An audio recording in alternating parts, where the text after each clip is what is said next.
Bale, ito nga yung kasagsagan ng bagyong Krising na dumaan nga dito sa aming area or sa North Cotabato. Sabi pa nga niya kung pwede pang magkape sa aming bahay pero sinabi kong umalis ka na dito bagyo at baka ako pa'y mamblema sa iyo.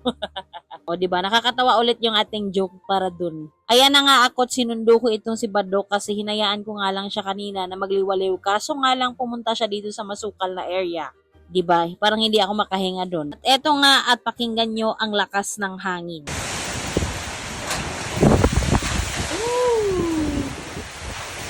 Grabe ang hangin.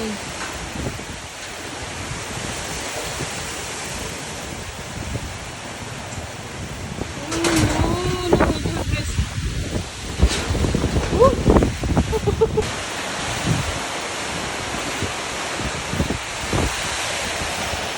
goodness, guys.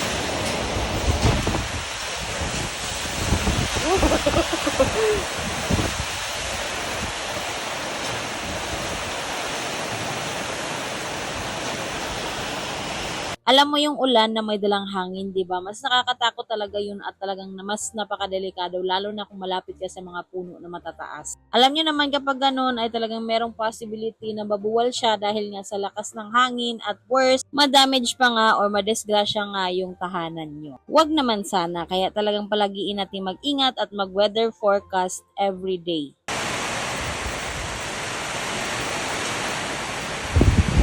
Guys, ayan na naman yung hangin, oh.